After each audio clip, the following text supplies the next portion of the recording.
मैं Amrendra Kumar. Welcome to AG point. मैं उम्मीद करता हूं कि आप लोग बहुत अच्छे होंगे। चलिए आज हम स्टार्ट करते हैं विश्व का प्रमुख पठार। इसके पहले वाले क्लास में यानी पठार के पार्ट 1 में मैं पढ़ाया था पठारों की परिभाषा, पठारों के प्रकार और प्रमुख पठारों के प्रमुख उदाहरण कि कौन कौन से उदाहरण हैं और किस देश में पाए जाते हैं या किस महाद्वीप में पाए जाते हैं। आज हम स्टार्ट करते हैं विश्व का प्रमुख पठार।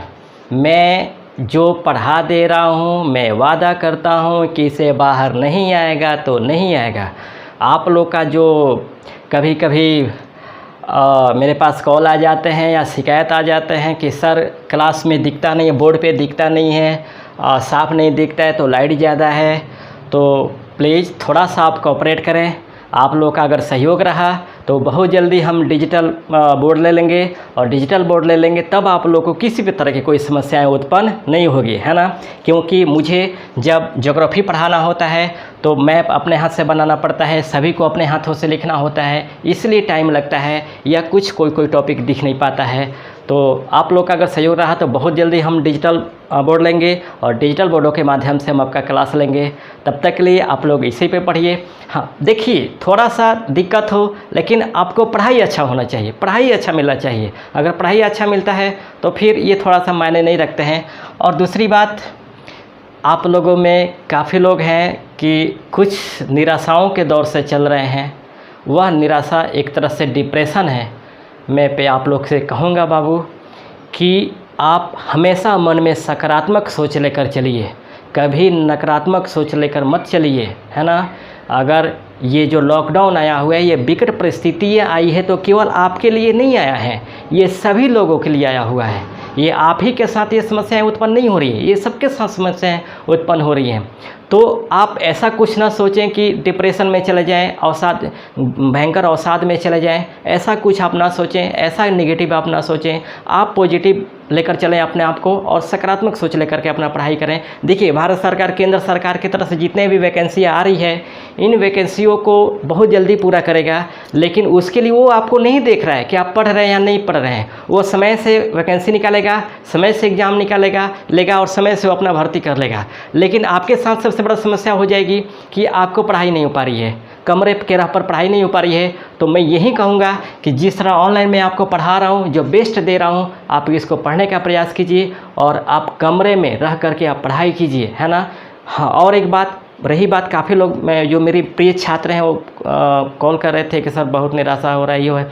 तो देखिए, अगर इस तरह का निराशा आ रहा है, डिप्रेशन हो रहा है, तो सीधे अगर कोई समस्या है तो अपने घर में अपने जिससे अपने बेस्ट मानते हैं उनसे बताइए, या दोस्त तो बहुत हैं, है ना। मैं उम्मीद करता हूं कि आपके बहुत अच्छे सब दोस्त हैं, उन दोस्तों से शेयर कीजिए। दोस्त कभी ख़राब नहीं होता है, अपवाद में छोड़ दिया जाए तो बाकी सबके दोस्त बहुत अच्छे होते हैं। जो जैसा होता है उस हिसाब से उसका अपना दोस्त होता है। और दोस्त एक बात जान लीजिए, दुख का सबसे बड़ा साथी होता है। अगर आपको कोई ऐसा दिक्कत लगता है तो विदाउट हेजिटेशन आप अपने दोस्त से शेयर कीजिए। ये ज़रूरी है, हो सके कि वो आपकी समस्याओं का समाधान कर दे। अगर आप उस समस्याओं को अपने दोस्तों में शेयर नहीं करते हैं, अपने परिवारों में शेयर नहीं करते हैं, तो ऐसा ना हो कि वो आपके लिए एक अवसाद का घर बन जाए आपका दिल, और यहाँ अगर बन जाए तो बड़ा दिक्कत हो जाएगा, है ना।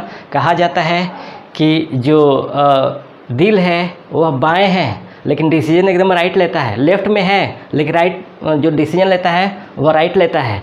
लेकिन इस राइट के चक्कर में ऐसा ना हो कि कोई समस्याओं के चक्कर में आप पड़े हों और उस समस्याओं का समाधान के लिए अपने दोस्तों में या अपने परिवारों में ना बोलें। इस तरह से कदाचित मत कीजिएगा, ठीक ना। कुछ ताज़ा उदाहरण आप लोग दिख ही रहे हैं कि क्या कारण हो रहा है, क्या मतलब इतने जो अजीब मतलब ये परिस्थितियाँ उत्पन्न हो गई हैं। तो मैं यही कहूँगा बाबू कि आप लोग विदाउट हेजिटेशन फ्री माइंड होकर के मस्ती से पढ़ाई कीजिए, है ना। छोड़ दीजिए, जो हो रहा है सो हो रहा है ना। जो होगा वो भी अच्छा होगा, वो सबके लिए होगा और आपके लिए भी होगा। तो टेंशन करने की ज़रूरत नहीं है, पढ़ाई पे ध्यान दीजिए और नौकरी होगी, डोंट वरी। 2021 में आपके लिए नौकरी होगी तो होगी। मैं सबके लिए मैं कर रहा हूँ। मैं ईश्वर से प्रार्थना करता हूँ कि मेरे साथ जितने भी बच्चे जुड़े हैं, चाहे चैनल पे हो या कोचिंग पे हो, मैं दिल से मैं प्रार्थना करता हूँ ईश्वर से कि आपका नौकरी हो जाए, क्योंकि जिस दिन आपका नौकरी होगा उस दिन मेरा सीना चौड़ा होगा, कहीं आपसे ज़्यादा मेरा सीना चौड़ा होगा और आपसे ज़्यादा मुझे खुशी होगी इस बात को लेकर, समझे। तो आप लोग मेहनत कीजिए, बाकी के लिए छोड़िए, बाकी के लिए हम हैं, उसके लिए टेंशन करने की आपको ज़रूरत नहीं है। चलिए आते हैं विश्व का प्रमुख पठार, मस्ती से पढ़िए, इससे बाहर और इससे अच्छा आपको कहीं नहीं मिलेगा, ये मेरा दावा है। चलिए विश्व का प्रमुख पठारों में, विश्व के प्रमुख पठारों में इसके पहले वाला आप पार्ट को पढ़ लेंगे तो ये अच्छी तरह से समझ में आएगा। इसमें केवल मैं विश्व के पठार और कहाँ कहाँ स्थित ये मैं पढ़ा रहा हूँ। जो तीसरा मेरा वीडियो बनेगा उसमें विश्व का पठारों को मैं विश्व मानचित्र पर निरूपण करूँगा, है ना। तो इसमें सबसे पहले हम पढ़ते हैं विश्व का प्रमुख पठार, है ना। ये हो गया हमारा पठार और ये हो गया हमारी अवस्थिति, है ना, यानी कौन सा पठार कहाँ पर स्थित है ये हमें देखना है। एक नंबर में जो है हमारा वह है आपको तिब्बत का पठार, एकदम डिटेल से पढ़ा रहे हैं, समझिएगा। तिब्बत या पामीर का पठार, तिब्बत या पामीर का पठार कहाँ पर स्थित है? तिब्बत में स्थित है। तिब्बत क्या है?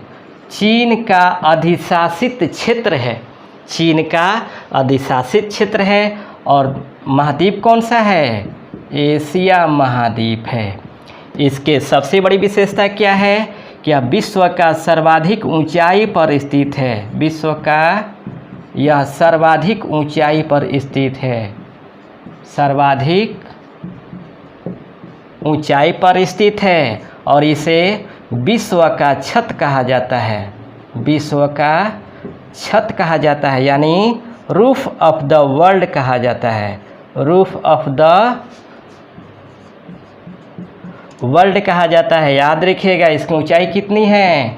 5000 मीटर है। और इसका विस्तार क्या है? विस्तार आपको कुनलुन पर्वत से, कुनलुन पर्वत से हिमालय पर्वत तक इसका विस्तार है ना। कितना समझ में आया? समझ में आया? मज़ा आया कि नहीं? देखिए तिब्बत या पामीर का पठार तिब्बत में स्थित है, जो चीन का अधिशासित क्षेत्र है और किस महाद्वीप में? एशिया में। यह विश्व का सर्वाधिक ऊंचा और सबसे बड़ा पठार है। ऊंचाई कितनी है? 5000 मीटर। और इसे विश्व का छत कहा जाता है ना, रूफ ऑफ द वर्ल्ड कहा जाता है। और इसका जो विस्तार है वो आपको कुनलुन यानी उत्तरी कुनलुन पर्वत से दक्षिणी हिमालय पर्वत तक इसका विस्तार है। इसमें कुछ और जान लेते हैं। तिब्बत, तिब्बत की राजधानी क्या है? लहासा है। तिब्बत की राजधानी लहासा है। और चीन की राजधानी क्या है? बीजिंग है। चीन की राजधानी बीजिंग है। और चीन का मुद्रा का क्या नाम है? युआन है ना। चीन के मुद्रा का नाम युआन है, ठीक ना आपको।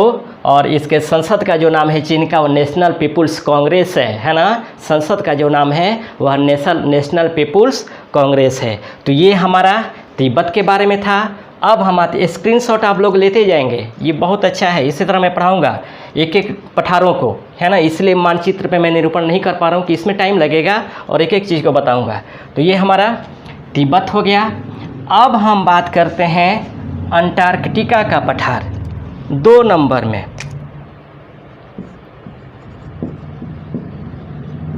अंटार्कटिका का पठार, अंटार्कटिका का पठार ये कहाँ पर स्थित है? अंटार्कटिका में स्थित है ना। याद रखिएगा यह विश्व का दूसरा सबसे ऊंचा पठार है, सबसे ऊंचा पठार है ना। जो अंटार्कटिका का पठार है वह आपको अंटार्कटिका का जो पठार है वह विश्व का दूसरा सबसे ऊंचा पठार है ना। ये कंप्लीट हो गया। अब आगे बढ़ते हैं, ठीक। अब हम बात करते हैं 3 नंबर में। 3 नंबर में है आपका कोलंबिया पठार। 4 नंबर में है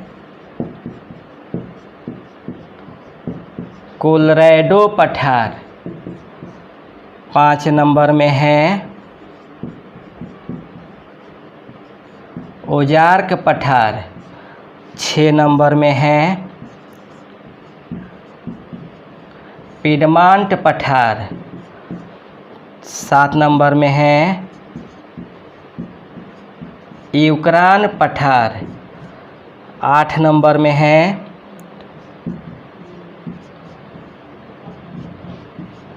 ग्रेट बेसिन पठार और 9 नंबर में है आपको अलास्का का पठार, अलास्का का पठार है ना। कोलंबिया पठार, कोलोराडो पठार, ओजार्क पठार, पिडमांट पठार, यूक्रान पठार, ग्रेट बेसिन पठार और अलास्का का पठार, ये कहाँ पर स्थित है? ये सभी आपको संयुक्त राज्य अमेरिका में स्थित है। किस महाद्वीप में? उत्तरी अमेरिकी महाद्वीप में स्थित है ना। उत्तरी अमेरिकी महाद्वीप में स्थित है।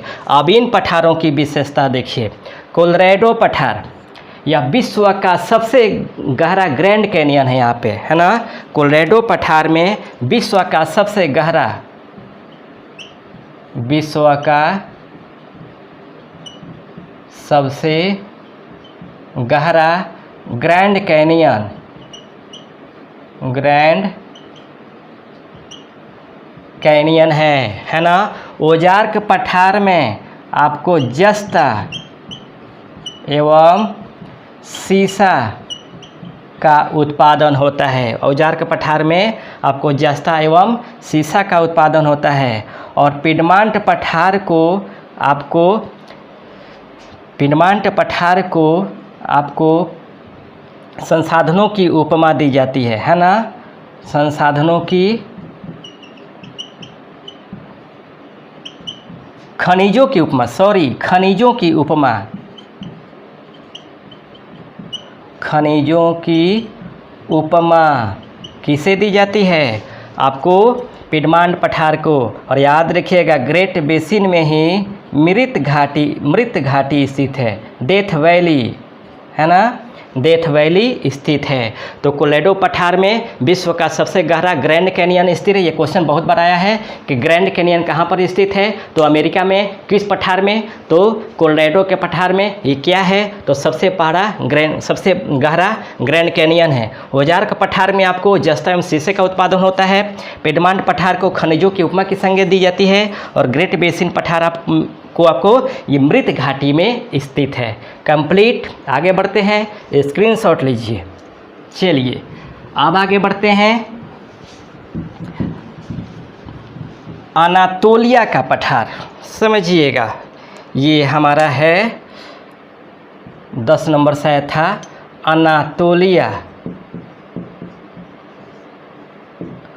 अनातोलिया का पठार कहाँ पर स्थित है? अनातोलिया का पठार स्थित है तुर्की में। और तुर्की की राजधानी क्या है? अंकारा है। याद रखिएगा तुर्की की राजधानी अंकारा है। और तुर्की के मुद्रा का क्या नाम है? लीरा नाम है ना। तुर्की के मुद्रा का नाम लीरा है। क्या कहा जाता है इसे? लीरा कहा जाता है। और याद रखिएगा तुर्की का एक उपनाम है क्या? यूरोप का बीमार, है ना। तुर्की को यूरोप का बीमार के नाम से जाना जाता है। इससे आपको समझ में आ गया कि तुर्की कहाँ पे है, किस महाद्वीप में? तो यूरोप में स्थित है। कंप्लीट। फिर समझिएगा, अनातोलिया का पठार तुर्की में स्थित है। तुर्की के राजधानी अंकारा है और यहाँ के मुद्रा को लीरा कहा जाता है। उपनाम है तुर्की का। यूरोप का बीमार किस महाद्वीप में स्थित है? यूरोप में स्थित है।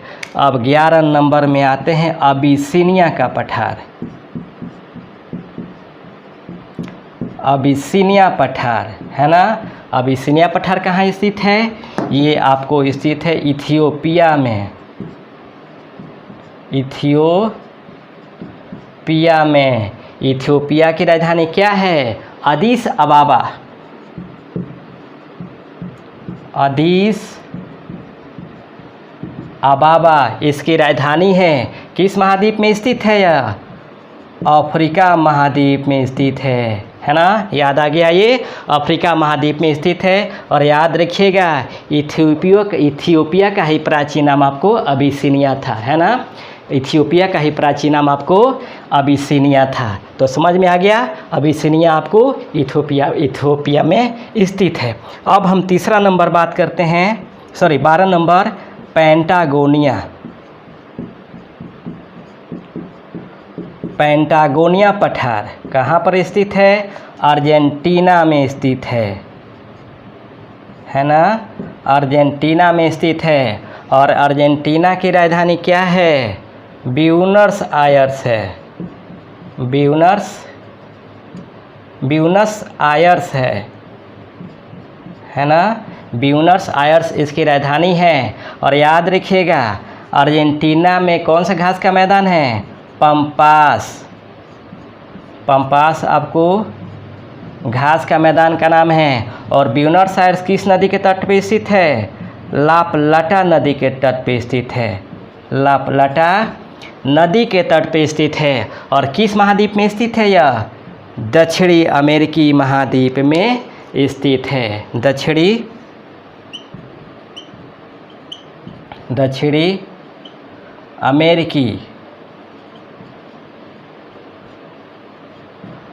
अमेरिकी महाद्वीप में यह पेंटागोनिया का पठार स्थित है। ठीक ना, आगे बढ़ते हैं, हम चलते हैं आपको 13 नंबर में है आपको माटो ग्रासो पठार। एवं 14 नंबर में है गोरबोर्गा पठार कहाँ पर स्थित है? यह आपको ब्राज़ील में स्थित है। और ब्राज़ील की राजधानी क्या है? ब्रासिलिया है ना, ब्रासिलिया में स्थित है। और याद रखिएगा ये ब्राज़ील किस महाद्वीप में स्थित है? दक्षिणी अमेरिकी महाद्वीप में स्थित है ना। तो ये आपको माटो ग्रासो पठार और गोरबोर्गा पठार ये दोनों ब्राज़ील में स्थित है। ब्राज़ील की राजधानी ब्रासिलिया है। और ब्राज़ील कहाँ किस महाद्वीप में है? तो आपको दक्षिणी अमेरिकी महाद्वीप में स्थित है। कंप्लीट। अब हम बात करते हैं मेसेटा का पठार, 15 नंबर है मेसेटा पठार, है ना। मेसेटा पठार कहाँ पे स्थित है? स्पेन में स्थित है। और स्पेन की राजधानी क्या है? मैड्रिड है ना। स्पेन की राजधानी मैड्रिड है ना। स्पेन की राजधानी मैड्रिड है। और किस महाद्वीप में स्थित है? यूरोप महाद्वीप में स्थित है। कंप्लीट। अब हम बात करते हैं आपको 16 नंबर पोतवार का पठार। पोतवार पठार कहाँ पर स्थित है? यह आपको पाकिस्तान में स्थित है ना, पाकिस्तान में स्थित है। और याद रखिएगा पाकिस्तान की राजधानी क्या है? इस्लामाबाद है ना। चीन के साथ साथ सबसे बड़ा धोखेबाज, है ना, चीन के साथ साथ सबसे बड़ा धोखेबाज, यानी धोखेबाजों में चीन और पाकिस्तान दोनों भाई। ठीक, तो ये आपको पोतवार पठार पाकिस्तान में स्थित है। इसकी राजधानी इस्लामाबाद में स्थित है ना। इस्लामाबाद है जो एशिया महाद्वीप में पड़ता है ना, एशिया महाद्वीप में पड़ता है। इसके संसद का जो नाम है वह नेशनल असेंबली है। नेशनल असेंबली किसके साथ साथ? याद कीजिए फ्रांस और पाकिस्तान, PF, है ना। फ्रांस एवं पाकिस्तान उन दोनों देशों के संसद का जो नाम है वह नेशनल असेंबली है ना। फ्रांस और पाकिस्तान दोनों देशों के संसद का नाम नेशनल असेंबली है। यानी ये हमारा P और ये हमारा F, पाकिस्तान और फ्रांस यानी प्रोविडेंट फंड। जब सरकारी नौकरी पा जाएंगे तो ये आपके वेतन से प्रोविडेंट फंड कटेगा, लेकिन जब तक आप सरकारी नौकरी में नहीं हैं तब आपको प्रोविडेंट फंड अलाउ नहीं है, यानी क्या है, नॉट अवेलेबल है, यानी नेशनल असेंबली है। यानी पाकिस्तान और फ्रांस के जो संसद का नाम है वह नेशनल असेंबली है। कंप्लीट है। अब हम बात करते हैं कोरात पठार। 17 नंबर कोरात पठार। कोरात पठार कहाँ पर स्थित है? थाईलैंड में स्थित है, ठीक ना। थाईलैंड की राजधानी क्या है? बैंकॉक है ना। थाईलैंड की राजधानी बैंकॉक है और किस महाद्वीप में स्थित है? एशिया महाद्वीप में स्थित है। और थाईलैंड का जो मुद्रा का नाम है क्या है? वह आपको बाहत है ना। थाईलैंड के जो मुद्रा का नाम है वो आपको बाहत है। कंप्लीट हो गया। कोरात पठार थाईलैंड में स्थित है, जिसकी राजधानी बैंकॉक है और बैंकॉक ये थाईलैंड आपको एशिया महाद्वीप में स्थित है और इसका जो मुद्रा का नाम है वो आपको बाहत है। 18 नंबर में आते हैं आपको मंगोलिया पठार, है ना। मंगोलिया पठार है ना। मंगोलिया पठार जो स्थित है वो आपको मंगोलिया एवं चीन इन दोनों देशों में विस्तृत है और किस महाद्वीप में? एशिया महाद्वीप में, है ना। एशिया महाद्वीप में यह विस्तृत है। मंगोलिया की राजधानी क्या है? उलन बटोर है ना। मंगोलिया की राजधानी उलन बटोर है, मैं पहले ही बताया था, ठीक ना। मंगोलिया की राजधानी उलन बटोर है और इसके संसद का जो नाम है वह खुर्रल है ना। मंगोलिया का संसद का नाम खुर्रल है ना। ध्यान दीजिएगा, मंगोलिया का जो संसद का नाम है वह खुर्रल है। और चीन जो मैं पहले ही बता दिया, इसकी राजधानी आपको बीजिंग है और यहाँ का संसद का जो नाम है नेशनल पीपुल्स कांग्रेस है ना। नेशनल पीपुल्स कांग्रेस है ना। तो ये हमारे मंगोलिया है, मंगोलिया पठार जो मंगोलिया और चीन में विस्तृत है। मंगोलिया की राजधानी उलन बटोर है और संसद का नाम खुर्रल है। चीन की राजधानी बीजिंग है और आपको यहाँ का संसद का नाम नेशनल पीपुल्स असेंबली है। अब हम बात करते हैं आपको चियापास का पठार, है ना। 19 नंबर चियापास पठार कहाँ पर स्थित है? ये आपको दक्षिणी मैक्सिको में स्थित है ना। दक्षिणी मैक्सिको में स्थित है और दक्षिणी मैक्सिको की राजधानी क्या है? दक्षिणी मैक्सिको की जो राजधानी है वह आपको मैक्सिको सिटी है ना। मैक्सिको सिटी इसकी राजधानी है और किस महाद्वीप में पड़ता है? यह उत्तरी अमेरिकी महाद्वीप में पड़ता है ना। उत्तरी अमेरिकी महाद्वीप में पड़ता है, ठीक ना। कंप्लीट हो गया। चियापास पठार दक्षिणी मैक्सिको में स्थित है। मैक्सिको की राजधानी मैक्सिको सिटी है जो उत्तरी अमेरिकी महाद्वीप में पड़ता है। और फिर हम बात करते हैं आपको छोटा नागपुर का पठार। छोटा नागपुर का पठार कहाँ पर स्थित है? भारत में स्थित है। भारत कहाँ में है? एशिया में है। अब भारत का डिटेल मत पूछिएगा, भारत का डिटेल जो पढ़ाएंगे वो आपको 3 घंटा लगेगा वो डिटेल पढ़ाने में, जो एक दिन पूरा क्लास लेंगे पूरे भारत के बारे में, ठीक ना। इतना ही जानिए कि छोटा नागपुर का पठार भारत में स्थित है और छोटा नागपुर को पठार को भारत की रूर की संज्ञा दी जाती है ना। छोटा नागपुर के पठार को भारत के रूर की संज्ञा दी जाती है। साथ ही विश्व में सबसे अधिक लाख का जो उत्पादन किया जाता है, लाख का उत्पादन जो सबसे अधिक किया जाता है वह छोटा नागपुर पठार में किया जाता है, ठीक ना। तो ये था विश्व का प्रमुख पठार और कहाँ कहाँ पर स्थित है और इसकी विशेषताएं क्या है। मैं उम्मीद करता हूँ कि यह क्लास आपको पसंद आया होगा। अगर पसंद आता है तो प्लीज़ कमेंट सेक्शन में जाकर ज़रूर हमें बताएंगे कि क्या पसंद आया। अगर नहीं आता है तो ज़रूर हमें सुझाव देंगे, हम पुनः इसको और सुधार करने का प्रयास करेंगे। तब तक रहने देते इतना ही, और फिर नेक्स्ट क्लास लेकर हम हाजिर होंगे। तब तक के लिए इतना ही। फिर मैं बता दे रहा हूँ, पढ़ाई मस्ती से ना कि प्रेशर से। प्रेशर से पढ़ाई नहीं होती तो नहीं होती। पढ़ाई जो करना है एकदम फ्री माइंड पढ़ाई करनी है ना। ये मानकर चलना है कि हमें नौकरी लेना है और मस्ती से नौकरी लेनी है, दबाव में आकर नहीं, डिप्रेशन में आकर नहीं। अगर कैसे ऐसा कोई डिप्रेशन होता है तो आप अपने दोस्तों से शेयर करें, अपने परिवार में शेयर करें और मस्ती से पढ़ाई करें। फिर हम नेक्स्ट क्लास लेकर हाजिर होंगे, प्रमुख पठारों का विश्व मानचित्र पर निरूपण।